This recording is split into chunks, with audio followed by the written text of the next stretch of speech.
주님이 내 안에 유하시도록 이라는 제목으로 함께 말씀 나누겠습니다. 오늘도 우리 옆에 있는 분들 세 분 이상 축복하며 인사하겠습니다. 당신은 하나님의 기쁨입니다. 인사하겠습니다. 당신은 하나님의 기쁨입니다. 당신은 하나님의 기쁨입니다. 당신은 하나님의 기쁨입니다. 아멘. 하나님의 기쁨으로 하나님께서 세우신 분들이 함께 모였습니다. 옆에 있는 분들 볼 때마다 하나님의 기쁨이다, 우리는 하나님의 기쁨으로 함께 모일 때마다 하나님을 예배하고 참여하겠다, 이런 결단들이 모일 때마다 더 풍성하게 일어나는 우리가 되기를 소망합니다. 주님이 내 안에 유하시도록 이라는 제목으로 함께 말씀 나누겠습니다. 예수님께서 이제 메시아 되심을 숨기지 않으시고 드러내시면서 사역을 하십니다. 그렇게 공생애의 클라이막스로 한 걸음 한 걸음 지금 걸어가고 계십니다. 지난주에 살펴봤던 것처럼 예루살렘에 마지막으로 입성하시는 예수님의 장면 속에서 이제 예수님은 공개적으로 내가 이 땅에 온 메시아다 라고 하는 것을 나타내셨습니다. 그리고 그 다음 있는 사건이 바로 오늘 사건, 우리가 성전 청결 사건이다 라고 말하고 있는 이 사건 가운데 또다시 예수님은 이 땅 가운데 오신 메시아일 뿐만 아니라 성전의 주인이시다 라고 하는 권세를 드러내시는 사건으로 오늘 본문 말씀을 함께 읽었습니다. 오늘 사건의 흐름을 보면요, 12절, 13절 말씀에 성전에서 행하시는 악한 관습을 정화하시는 사건이 나오고, 14절 가운데 절에 이적을 통해서 성전의 온전한 주인 되심을 드러내시는 장면이 나오고, 15절에서 17절까지는 지도자들과 논쟁을 벌이시는 장면이 나옵니다. 이렇게 오늘 본문의 흐름 속에서 우리가 일반적으로 성전 청결 사건이다 라고 알고 있는 이 본문을 만나게 되어지는데요, 실은 이 성전 청결 사건은 단순히 성전을 깨끗하게 하신다, 정화하신다, 또 성전의 기능을 회복하신다 라고 하는 의미와 함께 또 다른 의미가 있습니다. 복합적인 의미가 있는데요, 그 다른 의미는 뭐냐면 심판의 의미입니다. 하나는 성전을 정화하셔서 성전의 기능을 회복하시는 사건, 그래서 성전의 주인 되시는 것을 드러내시는 사건인과 동시에 이것은 성전에 대한 심판의 의미도 담고 있다는 겁니다. 결론적으로 이야기하면요, 이 두 가지는 이것이 맞느냐 저것이 맞느냐의 의미가 아니라 두 가지 다의 의미가 있다라고 하는 것인데요, 먼저 오늘 본문의 사건을 성전 정화 사건이다 라고 하는 시선으로 바라보면, 예수님은 성전을 쥐락펴락하시는 사두개인들, 그 권력자들의 탐욕스러운 상업적인 행위로 타락해져 버리고 더럽혀져 있는 이 성전을 깨끗하게 회복시키는 사건으로 우리는 이 사건을 회복할 수 있습니다. 실제로 그 당시에 성전은요, 사두개파 유대인들의 귀족인데요, 모든 사내들인 공회원들이 많은 부분들이 사두개파 사람들이었습니다. 이 사두개파가 성전에 있는 모든 것들을 쥐락펴락하는 사람들이었습니다. 그리고 자기네들이 손 안에 있기 때문에 그곳에서 자기의 탐욕을 채우는 수단, 그리고 하나의 시스템을 만들어 놓았습니다. 예루살렘 성전이라고 하면요, 성전의 안쪽에서부터 시작하면 지성소, 그리고 하면 성소가 있고 여기는 제사장들만 들어갈 수 있습니다. 그리고 그 밖에 한쪽 그 지성소를 품고 있는 그 밖에는요, 이스라엘의 뜰이라고 해가지고 유대인 중에서도 남성들만 들어갈 수 있는 공간이 있었습니다. 그리고 그 밖에는 여인들의 뜰이라고 해서 유대인 중에 여자들까지만 들어갈 수 있는 뜰이 있었고요, 가장 바깥쪽에는 이방인의 뜰이라고 해서 이방인들은 여기까지만 들어올 수 있고, 여인의 뜰, 그 다음에 이스라엘 뜰에는 이방인들이 들어갈 수 없었습니다. 그래서 오늘 성전 정화 사건이 일어난 것은요, 지성소도 아니고 이스라엘의 뜰도 아니고 여인의 뜰도 아니고 가장 바깥쪽에 있는 이방인들도 함께 올 수 있는 이방인의 뜰이었습니다. 그래서 이 큰 그림을 아시고 오늘 성전 이 사건을 보면요, 이방인의 뜰에서 오늘 사건이 이루어졌습니다. 12절 말씀 보니까 어떤 행동을 예수님께서 하셨냐면, 성전에 들어가셔서 이방인의 뜰에 들어가셔서 성전 안에서 매매하는 모든 사람들을 다 내쫓으십니다. 돈 바꾸는 사람들의 상을 엎으시고 비둘기 파는 사람들의 의자를 둘러 엎으십니다. 하지만 당시에 성전에서 이런 행동들은요, 어느 정도 합법화된 것입니다. 상식적으로 다 알고 계시죠? 예루살렘에는 1년 내내 먼 원거리에서 오는 순례객들로 붐비는 곳이 예루살렘 성전이었습니다.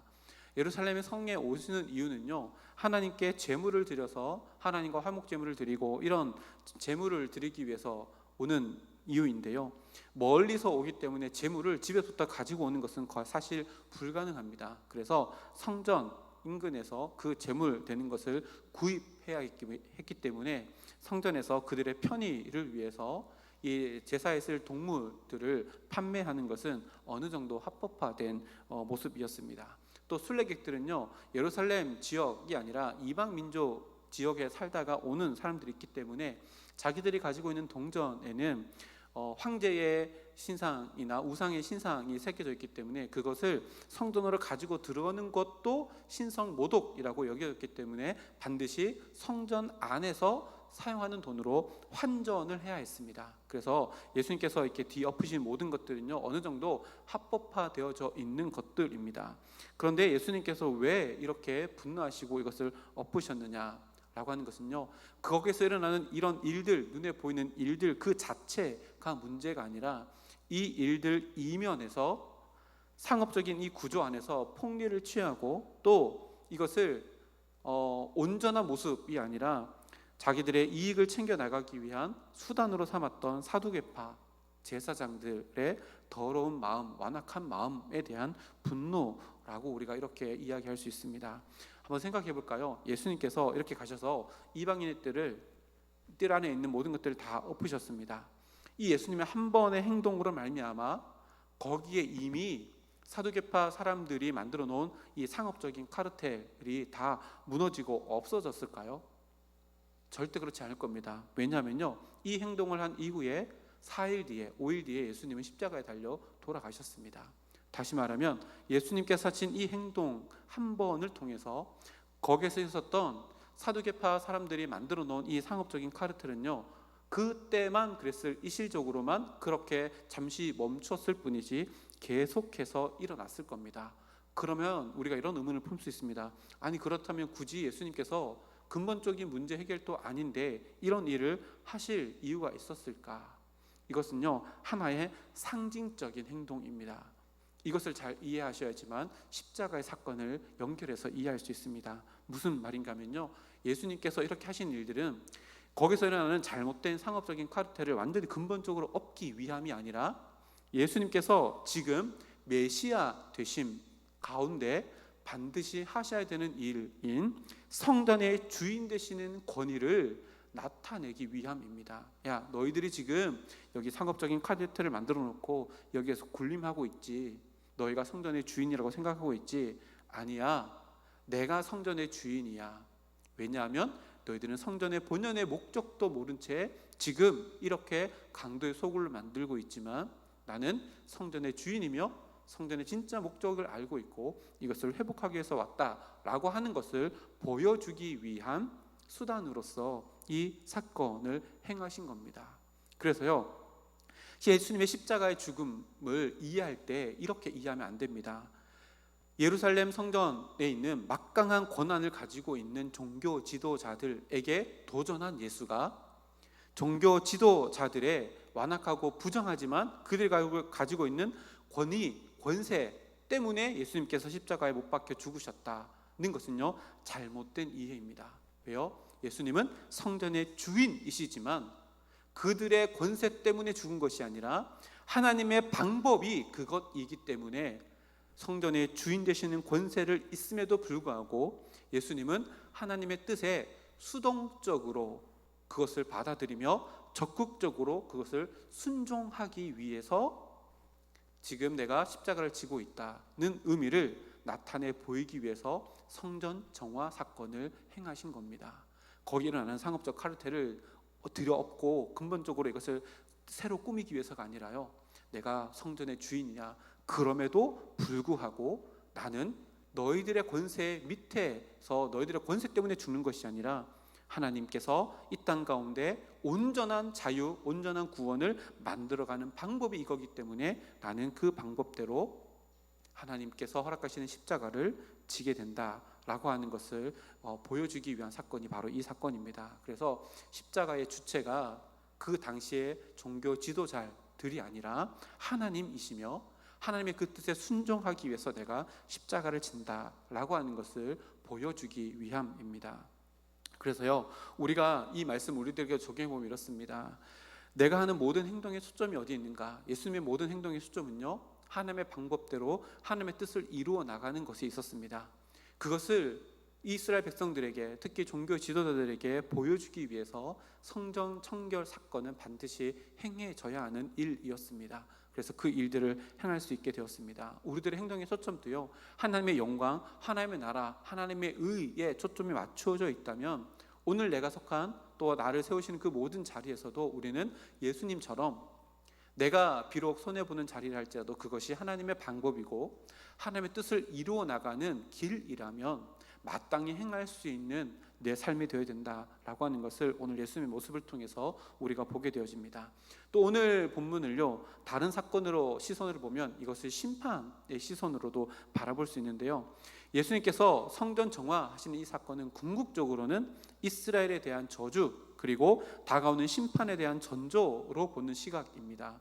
무슨 말인가 하면요, 이게 충분히 이렇게 이해할 수 있는 근거가 있습니다. 뭐냐면 예수님께서 메시아 되신다 라고 하는 것을 곰곰이 생각해 보십시오. 메시아 된다는 것이 뭘 의미할까요? 두 가지를 의미합니다. 메시아 된다는 것은요, 예수님을 따라가는 자들에게는 구원자가 된다는 것을 의미하고요, 예수님을 대적하는 자들에게는 예수님이 심판자가 된다는 것을 의미합니다. 이해하셨습니까? 예수님이 메시아라고 하는 것은요, 예수님을 따라가는 자들에게 예수님은 구원자이시지만 예수님을 배척하는 자들에게는 예수님이 심판주가 되십니다. 그래서요, 이렇게 종교 지도자들이 군림하고 있는 이곳에서 이것을 뒤집어 엎는 것은요, 예수님을 따라가지 않는 자들에 대한 뒤집어 엎음, 곧 저주, 심판을 의미하고 있다는 것으로 이 본문을 보게 되어집니다. 그래서 예수님은요, 이 사건을 통해서 나는 메시아이다, 메시아는 곧 구원자임과 동시에 심판자라고 하는 권세를 가지고 있다는 것을 동시에 나타내는 사건이 바로 성전 정화 사건입니다. 그리고요, 이것이 예수님의 십자가, 곧 이 땅 가운데 오신 구원의 사역의 클라이막스로 가는 그 길에 반드시 이루어져야 되는 사건으로 오늘 성경이 기록하고 있습니다. 그런데요, 너무나도 놀라운 것은 이렇게 예수님께서 메시아 그리고 구원자, 심판주라고 하는 어마어마한 능력을 가신 이 예수님께서 지금 십자가를 향해 걸어가고 있는 것이요, 너무나도 위대합니다. 왜냐하면 하나님께서 땅 가운데 이루어 나가시는 방법이 세상의 것과 완전히 정반대라는 것을 예수님의 모습을 통해 우리에게 보여주기 때문입니다. 생각해 보십시오.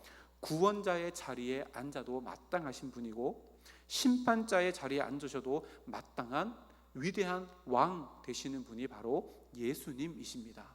그런데요, 예수님은 스스로를 낮추셔서 그의 백성들을 위해서 기꺼이 죽으심으로 그 사명을 감당하시기 위해서 지금 이런 위대한 능력을 또한 권위를 보여주시면서도 십자가를 향해 달려가고 계십니다. 한마디로 말하면요, 예수님은 메시아 되시는 그 능력을 우리를 위해 죽으시는데 사용하시고 계신 겁니다. 생각해 보십시오. 예수님께서요, 나중에 살펴보겠지만 재판 받으시는 그 이후부터는 겟세마네 동산에서 잡히시고 죽으시기까지요, 그 어떠한 능력도 사용하지 않습니다 라고 말할 수 있지만, 반대로 말하면요, 예수님은 메시아 되는 모든 권세와 능력으로 침묵하시는데 그 능력을 사용하시고, 묵묵히 채찍질 맞으시는데 그 능력을 사용하시고, 십자가에 못 박히시는 그 아픔을 참으시는데 메시아의 능력을 사용하십니다. 왜요? 한 가지 이유밖에 없습니다. 우리를 사랑하시기 때문에 그렇습니다. 이것이요, 예수님께 허락되어지는 능력을 사용하는 방법이었다고 오늘 말씀이 우리들에게 이야기합니다. 그래서요, 이 예수님의 모습을 보면 정말로 예수님이 우리를 향한 그 사랑에 감사하지 않을 수 없고, 그 사랑에 내가 사도 바울의 고백처럼 나도 그 사랑의 빚진 자입니다, 그 빚을 갚아 나가기 위해 오늘 살아갑니다 라고 고백하지 않을 수 없다는 것을 오늘 말씀을 통해서 다시 한번 깨닫게 되어집니다. 그리고 13절 말씀을 보면요, 예수님은 단순히 성전을 뒤엎으신 것이 아니라 성전의 원래 기능이 무엇인지를 가르쳐 주시고 회복하셔 하신다라는 것을 알게 되어집니다. 13절 말씀에 그들에게 이르시되 기록된 바 내 집은 기도하는 집이라 일컬음을 받으리라 하였거늘 너희는 강도의 소굴을 만드는도다 하시니라. 성전의 원래 기능은 기도하는 집이다. 그런데 지금은 너희가 강도의 소굴이라는 참담한 현실로 너희들이 만들어 놓았다라고 하는 것을 가르쳐 줍니다. 이 말씀은요 이사야서 56장 7절 말씀과 연결되어지는데요, 앞에 화면에 있습니다. 제가 읽어드리겠습니다. 내가 곧 그들을 나의 성산으로 인도하여 기도하는 내 집에서 그들을 기쁘게 할 것이며 그들의 번제와 희생을 나의 제단에서 기꺼이 받게 되리니 이는 내 집은 만민이 기도하는 집이라 일컬음이 될 것이라. 아멘. 이거 계속 말씀 좀 띄워주시면 감사하겠습니다. 여기 보면요, 하나님께서 그의 백성들을 성산으로 인도해 주셔서, 예루살렘 이 성의 산이 있잖아요, 그것을 인도하셔서 기도하는 하나님의 집, 곧 성전에서 그 백성들을 기쁘시게 할 것이라고 약속합니다. 그러면 하나님께서 어떻게 하나님의 백성들을 기쁘시게 할까요? 이 말씀에 나옵니다. 7절 중반절에 보니까요, 그 백성들이 번제와 희생 제단을 하나님께 올려드리면 하나님께서는 그것을 기꺼이 받으심으로 말미암아 하나님의 백성들에게 기쁨을 주시겠다라고 이렇게 약속해 주십니다. 그것이 어디라고요? 성전입니다. 그래서 그렇게 되어지면 하나님께 예물을 드리고 예배를 드리고 그것을 기뻐 받으시면 그것이 우리들에게도 기쁨이 되어지는 그곳이 성전인데요, 그 집이야말로 만민이 기도하는 집이라고 일컬어지게 될 것이다 라고 이사야 선지자를 통해서 성전의 온전한 기능을 가르쳐 주셨습니다. 그래서요, 성전은요 하나님께 예배하는 백성과 하나님이 아름다운 교제를 나누는 장이고, 그것이 하나님께는 영광, 또한 올려드리는 백성들에게는 기쁨이 되어지는 온전한 연합, 온전한 교통이 있는 곳이 바로 성전의 본래의 목적이라고 이사야를 통해서 말씀하시고, 예수님은 이 말씀을 인용하셔서 내 집은 만민이 기도하는 집인데 너희들 왜 강도의 소굴을 만들었느냐라고 이렇게 이야기합니다. 기도하는 집이라고 하는 것은요, 하나님과 소통하고 교통하고 교제하는 집이라고 하는 것을 의미합니다. 근데 지금 강도의 소굴이 되었다는 것은요, 성전에 가면 하나님의 음성이 들려지고 하나님과 아름다운 교제가 일어나야 되는 곳이지만 지금 사두개인들이 권력을 쥐고 있는 이 성전에서 들려오는 소리는 뭐예요? 사두개인들이 만들어 놓은 시끄러운 시장통 안에서 그들의 권력 때문에 울려지는 시끄러운 불통의 자리, 하나님의 소리는 들리지 아니하고 사두개인들의 권세의 소리만 들려지는 곳이 되고 말았다라고 예수님께서 이렇게 말씀하고 계십니다. 이것을 우리들의 삶 가운데도 적용해 볼 수 있습니다. 우리가 성전 되었다라고, 성전의 개념이 성령 하나님이 이 땅 가운데 오시고 나서 완전히 바뀌었습니다. 그러면요, 나는 하나님의 성전 된 곳인데 나는 얼마나 하나님과 교통하는 기도의 집으로 살아가고 있는가? 아니면 반대로 세상의 소리들로 가득하고 시장통과 같이 시끌벅적한 하나님과의 교통은 없고 그저 내 욕심이 주인 되어서 내 욕심과 내 탐욕과만 대화하는 나의 마음은 아닌가 돌아보아야 된다라고 오늘 말씀이 우리들에게 이야기합니다. 그렇게 성전의 기능을 마비시킨 종교 지도자들에 대한 경고, 그리고 심판의 메시지를 담아 성전을 강도의 소굴이라고 이렇게 표현하신 이후에 예수님께서 또 다른 일을 하시는데요, 이 구절이 되게 의아합니다. 14절 말씀인데요, 이렇게 기록합니다. 맹인과 저는 자들이 성전에서 예수께 나옴에 고쳐주시니. 이 말씀이요, 그냥 읽으면 그런가 보다 하는데 되게 애매합니다. 그리고 되게 어색합니다. 왜냐하면 지금 장소가 어디예요? 성전입니다. 이방인의 뜰 성전입니다. 근데 성전에서 어떤 일이 일어나냐면 맹인과 저는 자들을 고쳐주십니다. 치유의 사역이 일어납니다. 근데 생각해 보십시오. 이 직전에 어떤 일이 있었어요? 지금 이방인의 뜰에 있는 온갖 잡동사니 이런 것들을 다 뒤집어 엎어서 정말 이 분위기가 뒤숭숭한 상황인데요, 굳이 그곳에서 지금 이런 상황에서 예수님이 왜 이 맹인들과 저는 자들을 고치셔야만 했을까라고 하는 질문을 할 수밖에 없는 상황입니다. 그렇지 않습니까? 이거 다 하고 나서 성전 밖에 나가면 맹인들이 더 많을 거고 저는 사람들이 더 많을 터인데 왜 거기서 안 하시고 굳이 여기서 하셨을까? 이 이야기를 이해하려면요, 구약의 이 말의 배경이 되는 사건을 알아야 됩니다.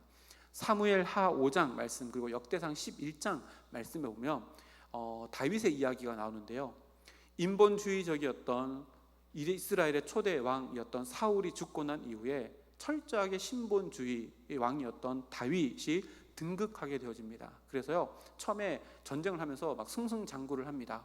그러면서 다윗이 가장 먼저 한 일이 있는데요, 그게 뭐냐면 수도를 세우는 거였습니다. 그래서 지금까지 있었던 수도도 아니고 또 예전에 했던 수도도 아니라 새로운 수도를 구하자라고 해서 구한 곳이 시온산, 지금은 예루살렘이죠. 예루살렘을 수도로 해야 되겠다라고 정했습니다. 그때 당시에는요, 예루살렘 시온산에 누가 있었냐면 여부스 족속이 차지하고 있었습니다. 그리고 시온산은요, 예루살렘 성은 산 위에 있는 성이기 때문에요, 난공불락이었습니다. 험한 산 끝자락에 있기 때문에 점령하기가 가장 어려운 성 중에 하나였습니다. 그래서요, 여부스 사람이 이제 갓 왕이 되어서 애송이 같은 다윗이 자기들을 쳐들어온다 라고 이렇게 하는 것을 보고 비꼬아서 이렇게 이야기합니다. 사무엘하 5장 6절 말씀 보니까 왕과 그의 부하들이 예루살렘으로 가서 그 땅 주민 여부스 사람을 치려하며 그 사람들이 다윗에게 이르되 네가 결코 이리로 들어오지 못하리라. 맹인과 다리 저는 자도 너를 물리치리라 하니 그들 생각에는 다윗이 이리로 들어오지 못하리라 함이나. 이해되시지요? 여부스의 왕이요, 자기가 있는 위치가 난공불락의 성이기 때문에 애송이 같은 다윗이 지금 이제 갓 왕이 돼가지고 뭘 안다고, 야 너는 우리 이 족속 안에 맹인과 저는 다리 같은 사람들도 너는 물리칠 수 있을 거야. 그리고 너는 여기 절대로 올라오지 못할 거야 라고 이렇게 비꼬며 모욕하고 조롱하는 말을 하게 되어집니다. 그런데요, 다윗에게는 다 계획이 있었습니다. 뭐예요? 아무리 높은 곳에 있는 성이라 할지라도 반드시 그 성에서 살아가기 위해서는 있어야 될 것이 있는데 그게 뭐죠? 물입니다. 저 높은 곳에 반드시 물이 들어가는 통로가 있을 텐데 라고 하고 수로를 찾습니다. 수로를 찾았지요. 그리고 그 수로를 통해서 올라가 가지고 점령을 하게 되어집니다. 그 이후에 사무엘하 5장 8절 말씀에 이런 속담이 생겨나게 되는데요, 그날에 다윗이 이르기를, 그날은 이제 예루살렘 성을 수로로 올라가 가지고 점령한 이후 그날에 누구든지 여부스 사람을 치거든 물 깃는 데로 올라가서 다윗의 마음에 미워하는 다리 저는 사람과 맹인을 치라 하였으므로, 여기서 미워하는 사람, 다리 저는 사람, 맹인은요, 여부스 사람을 다윗이 여부스 사람이 자기를 조롱했던 그 단어를 똑같이 써서 여부스 사람을 조롱하고 미워하고 그 사람들에게 분노를 표출하는 장면입니다. 하였으므로 그 사람들을 다 죽였습니다. 그래서 그때 이후로 속담이 생겼는데요, 어떤 속담이 생겼냐면 맹인과 다리 저는 사람은 집에 들어오지 못하리라 라고 하는 속담이 생긴 겁니다. 그러니까 이 맹인과 다리 저는 사람은 여부스족 사람을 의미하고 자기를 조롱했던 말을 그대로 되갚아주는 다윗의 위대한 승리를 담은 속담이 바로 이 속담입니다. 그런데요, 추후에 성전이 생겨나고 그 이후에도 이 속담이 사라지지 않았습니다. 그런데요, 이 속담은 사실은 다윗을 조롱했던 여부수 사람들에 대한 이야기였지만 이것이요, 본연 의미가 퇴색되어지고 실제로 그 성전에 다리 저는 자 맹인들이 들어가지 못하게 되는 모습으로 유대인의 전통이 생겨나게 된 것입니다. 우리가 잘 알죠. 사도행전 3장에 보면 성전 미문 밖에 앉아있는 앉은뱅이 들어가지 못하는 거죠. 왜요? 다리 저는 자이잖아요. 그래서 못하게 되는데 이런 모습들을 통해서 전통으로 남아있게 되어집니다.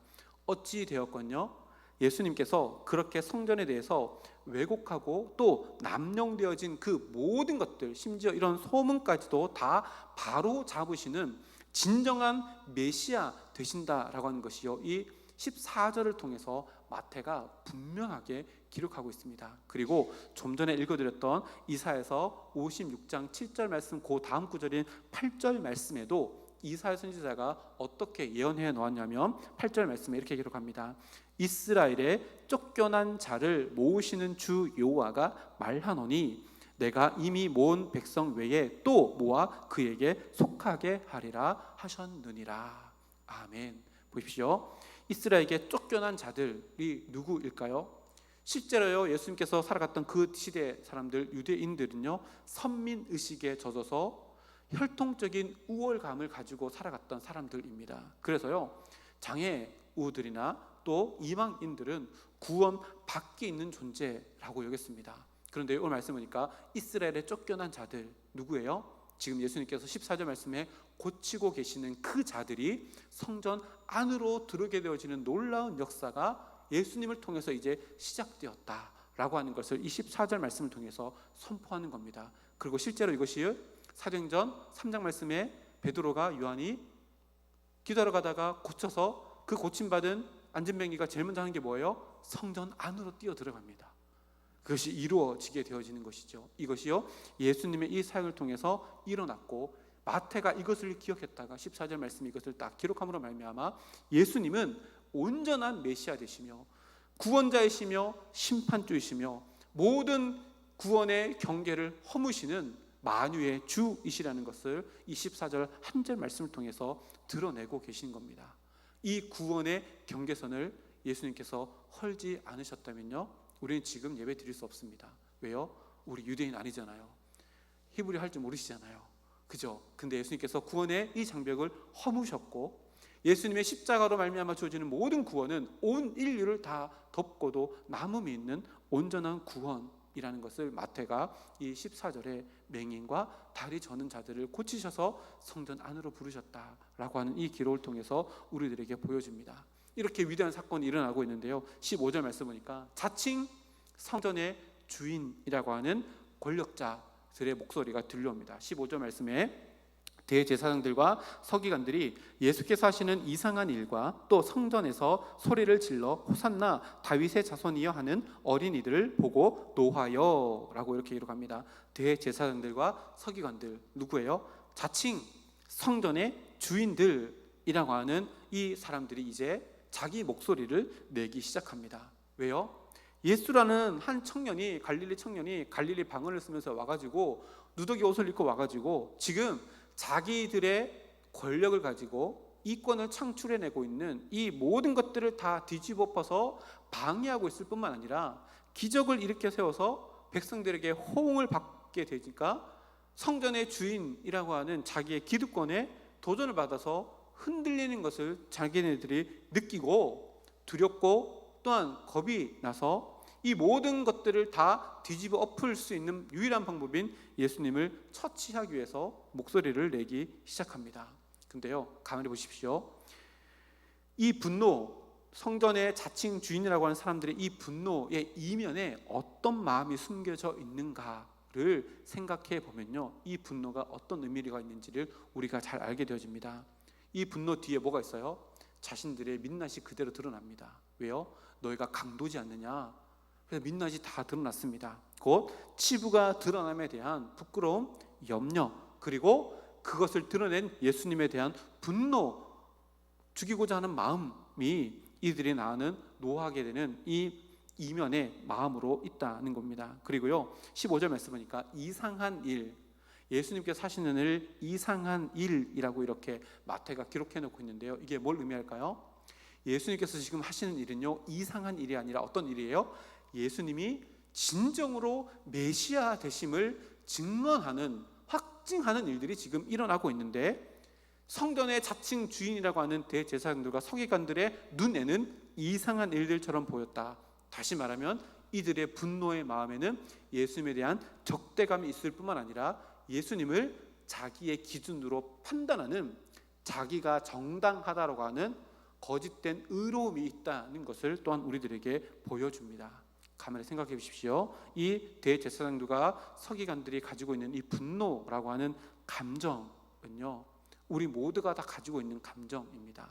감정이 없는 사람이 없잖아요. 근데요, 우리가 살아가면서 중요한 것은 감정이 아니라요, 그 감정에 뿌리가 되어지는 감정 이면에 내 마음 깊숙한 마음의 상태가 무엇인가가 더 중요합니다. 생각해 보십시오. 하나님께서 우리의 감정을 보시는 것이 아니라요, 그 감정 이면에 있는 우리의 마음을 보신다, 마음의 중심을 감찰하신다라고 성경이 분명히 이야기합니다. 때로는요, 우리는 우리의 감정이 앞서갈 때가 있습니다. 그래서 감정 때문에 내 삶이 힘들어지고 어려워지고, 감정 때문에 오해를 만들고, 골짜기는 더 깊어지고 높아졌던 산들은 더 높아지는 경우가 우리는 경험할 때가 있습니다. 그래서 때로 내 감정이 앞서러 갈 때요, 우리가 생각해야 합니다. 지금 내 감정의 뿌리가 무엇이지? 이것을 살펴보는 것이요, 정말로 오늘 살아가는 성도로서의 삶의 지혜입니다. 그래서요, 내가 왜 지금 이런 감정에 휩싸이고 있지? 내가 왜 이런 감정에 휩싸이고 있지? 이 뿌리가 뭐지? 이것이 두려움인가? 분노인가? 내 치부가 드러났던 부끄러움인가? 이런 것들을 드러내서 그거를 붙들고 하나님께 엎드리며 나아갈 때 우리의 삶은요, 감정이 이끌어가는 삶이 아니라 내 마음의 뿌리를 하나님께 내어드리는 마음의 중심으로 하나님의 백성으로서 이 땅 가운데 살아갈 수 있습니다. 저는 가끔씩, 저도 잘 안 됩니다. 감정이 앞설 때가 너무 많은데요, 그럴 때마다 저는 이렇게 생각합니다. 저만의 방법입니다. 몇 번 얘기했을지는 모르겠는데요, 늘 이렇게 생각합니다. 성령의 열매가 결론이 되게 하자. 성령의 열매가 결론이 되게 하자. 성령의 열매는요, 감정이 아닙니다. 마음의 뿌리가 되어지는 것들이요, 성령의 열매입니다. 감정이 앞설 때 다 모르면요, 첫 번째 거랑 마지막 것만 붙들고 있어야 됩니다. 첫 번째 거 뭐예요? 사랑. 마지막 게 뭐예요? 절제입니다. 요거 두 개만 붙들어도요, 감정에 휩쓸린 인생이 아니라 마음의 뿌리가 되어지는, 아름다운 마음의 뿌리가 되어지는 성령의 열매로 오늘 하루를 살아갈 수 있게 되어집니다. 한번 따라해 볼까요? 성령의 열매가 결론이 되게 하자. 이러면요, 감정에 휩싸이지 않을 수 있습니다. 근데 요거를 생각하는 게 중요하겠죠. 그래서요, 감정이 훅 올라올 때마다 성령 열매가 결론되게 하자. 처음에 뭐였지? 사랑이었지. 마지막 뭐였지? 절제였지. 요거 두 개만 생각해도요, 어느 정도의 모든 감정들은 다 추스릴 수 있습니다. 그리고 내 마음의 뿌리가 진짜 뭐지?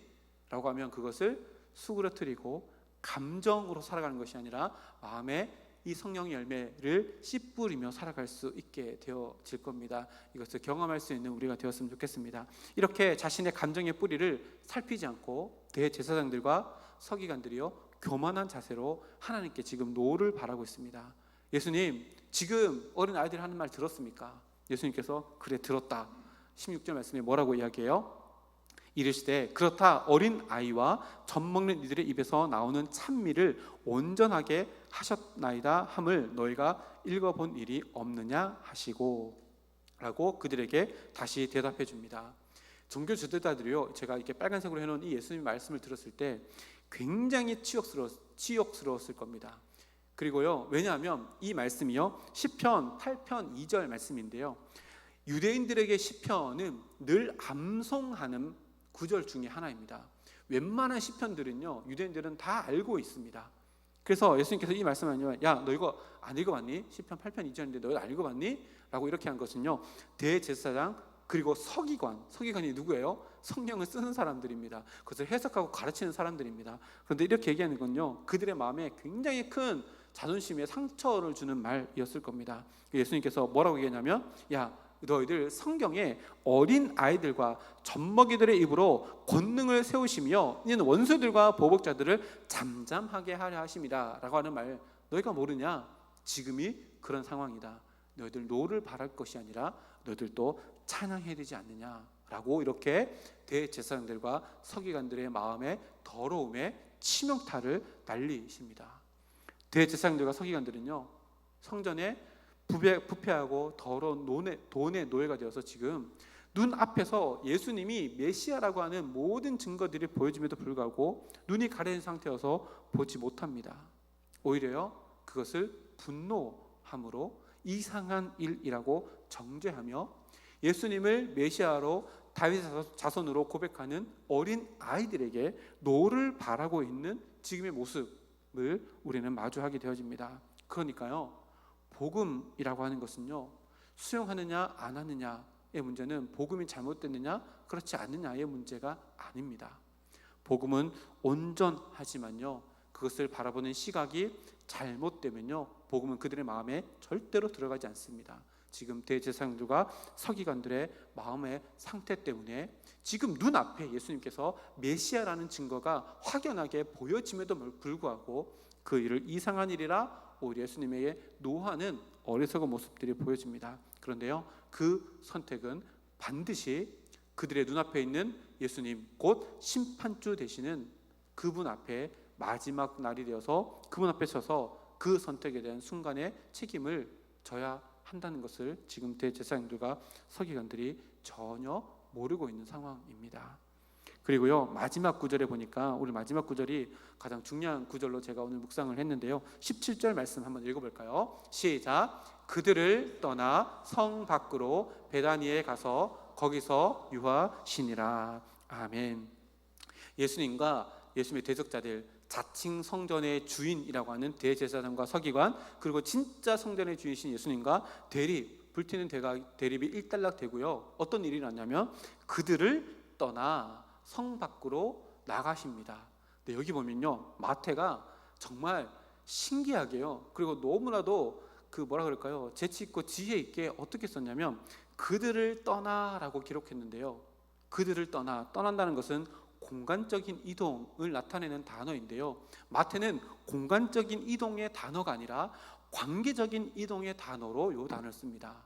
그 곳을 떠나가 아니라요, 그들을 떠나입니다. 이게 진짜 중요합니다. 이게 진짜 중요합니다. 그 곳이라고 하는 공간적인 이동을 아니라 마태는 그들을 떠나 관계적인 이동으로 예수님 이동하시는 모습을 보여주는데, 그리고 가시는 곳은요, 베단이라고 하는 공간적인 곳으로 가셨다라고 이렇게 이야기합니다. 이 한 구절이요, 제가 묵상하는데 마태는, 내가 볼 때 마태는 천재인 것 같아, 이런 생각을 하게 됐거든요. 물론 성령 하나님께서 마태에게 감동을 주셔서 이렇게 쓰셨겠지만, 하나님의 지혜겠지만요, 관계적인 이동이라고 하는 것이요, 주석을 막 찾아봤더니요, 어느 한 주석에 제가 묵상하고 주석을 찾았는데 이렇게 기록하고 있더라고요. 이것은 공간적인 이동이 아니라 관계적인 이동을 마태가 기록해 놓은 것은, 예수님은 이제부터 부패하고 타락한 유대 종교 지도자들과의 완전한 단절을 선언하시는 행동이 바로 이 행동이다라고 어떤 주석에 이렇게 기록하고 있더라고요. 와, 역시 주석가들은 내가 묵상했던 걸 다 묵상하셨구나 하고 요 구절을 또 발견하고 되게 손을 이렇게 탁 쳤는데, 예수님께서요, 이때로부터 이제 마지막 일주일간의 십자가로 가시는 마지막 일주일간의 삶을 살아가시잖아요. 그러면서요, 대제사장들과 서기관들에게 더 이상 복음을 전하지 않으십니다. 묵묵히 그들이 악하게 행하는 대로 그들의 악함을 사용하시는 하나님의 방법 안에서 십자가를 지심으로 말미암아 돌아가셔서 하나님의 방법대로 하나님의 구원의 완성을 해 나가십니다. 그래서요, 공간적인 이동이 아니라 관계적인 이동을 해 나가신다고 이렇게 기록합니다. 이 부분을 잘 생각해 보십시오. 하나님이요, 그것을 왜 떠나셨어요? 그것이 어디예요? 자기가 주인인 성전이잖아요. 근데 그곳에 누가 있어요? 자칭 성전의 주인이라고 있는 대제사장들과 서기관들이 있었기 때문에 그곳을 떠나십니다. 관계를 단절하십니다. 다시 말하면요, 내가 내 마음의 주인이라고 생각하는 자들의 마음 가운데 하나님은 절대로 유하지 않으십니다. 이게 무서운 겁니다. 내가 나의 마음의 주인이라고 하는 곳에는요, 하나님께서 절대로 그곳 가운데 들어가지 않으십니다. 하나님, 내 마음의 주인이 되어 주십시오 라고 고백하는 자들에게는 기꺼이 들어가시지만, 그 반대의 경우는요, 그들을 떠나 관계적인 이동으로 선을 분명히 그으십니다. 너무나도 무섭습니다. 근데 그 뒤에 보니까요, 베다니로 가셨다라고 이렇게 기록합니다. 베다니가 어느 곳일까요? 베다니가 굉장히 유명한 곳입니다. 요한복음 11장에 보면 누가 나와요? 11장 다리 두 개가 뻗떡 쓰잖아요. 누구예요? 나사로가 살아나는 장이 요한복음 11장이거든요. 나사로가 거기 삽니다. 그 나사로에 누가요? 마르다와 마리아가 거기서 삽니다. 문둥병 시몬이 거기서 삽니다. 다시 말하면요, 하나님이 사랑하는 자들이 사는 곳이 베다니였습니다. 다시 말하면 그들을 떠나 베다니로 가셨다라고 하는 것은 스스로 마음의 주인된 그들을 떠나서 그들의 마음을 하나님께 내어놓은 자들에게로 들어가셔서 유하셨다, 라고 하는 의미가 베다니로 가셨다라고 하는 의미입니다. 그래서요, 오늘 말씀 보면 베다니라고 하는 동네는요, 부자 동네가 아닙니다. 누추한 곳입니다. 그리고요, 부자들이 있는 동네가 아니라 가난한 자들이 있는 동네입니다. 말씀 묵상하면서 이 베다니라는 동네와 예수님께서 이 땅 가운데 오셨을 때 오셨던 그곳 어디예요? 마국간의 구유 위와 이 베다니가 오버랩 되게 제가 마음의 묵상이 되어졌습니다. 왜 예수님께서 그곳 가운데 가셨을까? 누추하지만 더럽고 추악하지만 그 마음을 주님께 열어 있는 자들에게는 그 마음이 얼마나 좁든지 그 마음이 얼마나 더럽든지 상관하지 아니하고, 그것이 베다니라면 주님께 마음을 열어 있는 마음이 있다면 예수님은 기꺼이 그 사랑하는 자들의 관계 안으로 들어가셔서 유하신다라고 하는 것이 오늘 말씀의 결론입니다. 그래서 저는 성경 청결 사건으로 사순절 때 그 고난 주간 때마다 제가 중고등부, 청년부, 고등부 아이들에게 설교하지 않았겠어요? 근데 이번 주에 말씀 묵상하면서요, 성경 청결 사건 자체가 아니라 이 마지막 구절이 저에게 굉장히 많이 은혜가 되었습니다. 아, 그렇구나.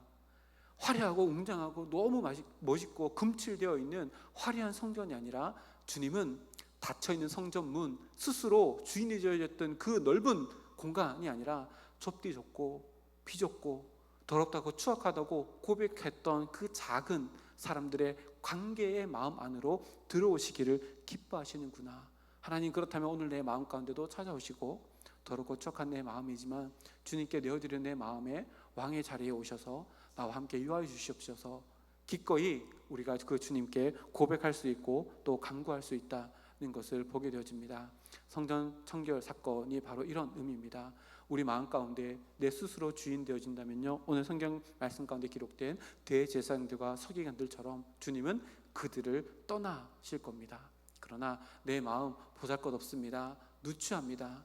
마국간의 구유 같습니다. 베다니 그 가난한 동네에 작은 집, 초라한 집 같습니다 라고 고백하는 자들, 심령이 가난한 자라고 고백하는 자들의 마음 가운데 들어오시기를 기뻐하시는 그 주님이 내가 믿는 주님이라면 오늘도 내 마음 가운데 얼마든지 주님을 초청하며 살아갈 수 있다는 아름다운 희망, 소망, 그리고 따뜻한 소망이 우리에게 있다는 것을 늘 기억하며 살아가는 우리 모두가 되기를 주님의 이름으로 축복합니다. 함께 기도하겠습니다.